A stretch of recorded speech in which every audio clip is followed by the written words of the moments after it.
हमारी यात्रा का यही संदेश है। मध्य प्रदेश के अंदर 5 करोड़ मतदाता में से 3.5 करोड़ मतदाता पिछड़ा वर्ग के हैं। हम उनसे अपील कर रहे हैं, उनको जागरूक कर रहे हैं कि अपने राजनीति के प्रति जागरूक हों और अपने हक अधिकार पाओ।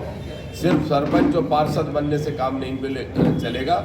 जब तक यादव, कुशवाहा, दांगी, रावत, कुर्मी, पाल, बघेल, केवट, गुर्जर, लोधी, ये सारे लोग जब तक विधानसभा और लोकसभा में 60-70% नहीं पहुंचेंगे, तब तक ना तो किसानों के हित में नीतियां बनेंगी और ना देश का भला होने वाला है, क्योंकि बहुजनों का भला नहीं हो पा रहा है। मैं समझता हूं कि ओबीसी का जो वर्ग है वो कृषक वर्ग है।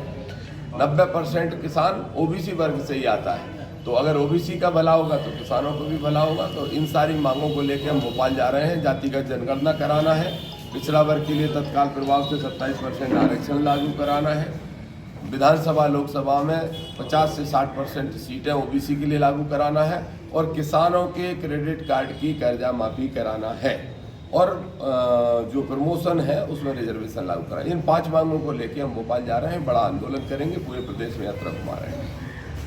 तो आज आपका समापन है, इसके बाद भी और उग्र आंदोलन होगा? हाँ, इसके बाद आज पहला चरण है।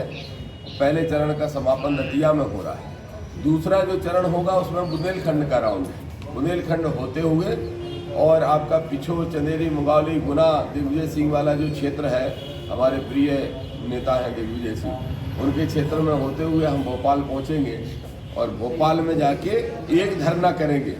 उसके बाद लोकसभा चुनाव आ जाएगा, उसके बाद फिर से 6 राउंड होंगे।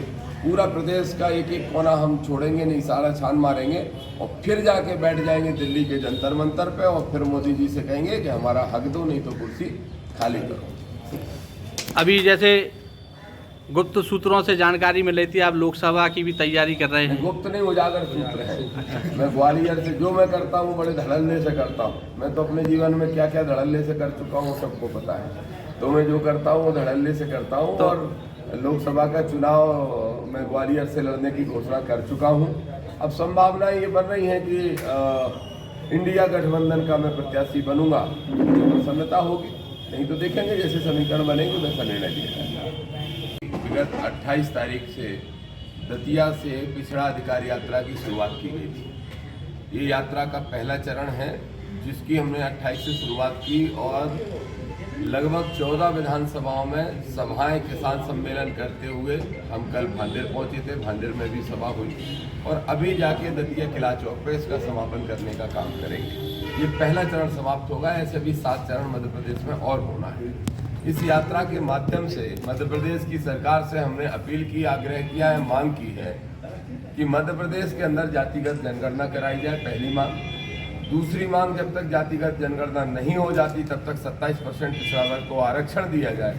तीसरी सबसे अहम मांग है तथाकथित ओबीसी के जाति में आने वाले प्रधानमंत्री नरेंद्र मोदी जी से कि इस देश के अंदर हमारे पिछड़े वर्ग के लोगों को विधानसभा और लोकसभाओं के अंदर भी सीटें आरक्षित की जाए संख्या के अनुपात में। और चौथी एक और मोदी जी से ही मांग है कि जब हर साल उनके मित्रों का कर्जा 14,000 करोड़ 25,000 करोड़ माफ किया जा सकता है, तो पूरे देश के किसानों का कृषि क्रेडिट कार्ड का कर्जा माफ करेंगे तो उससे भी कम कर्जा आएगा। इन 4 मांगों को लेकर प्रमुख रूप से हम निकले थे और 5वीं मांग हमारी प्रमोशन में रिजर्वेशन की। इन मांगों को लेकर हम भोपाल पहुंच रहे हैं। ये यात्रा 1 महीने का पूरा राउंड करते हुए भोपाल में पहुंचेगी और हजारों लाखों की संख्या में हम लोग वहां इकट्ठे होंगे। मेरी अपेक्षा है आप पत्रकार साथियों के माध्यम से, मीडिया के माध्यम से, खुफिया विभाग की सब सूचनाएं जा रही हैं मुख्यमंत्री जी तक। हमारे भोपाल पहुंचने के पहले कम से कम जातिगत जनगणना की मांग की घोषणा कर दें, अन्यथा हम सड़कों पर उतर के उग्र आंदोलन करने वाले हैं। धन्यवाद।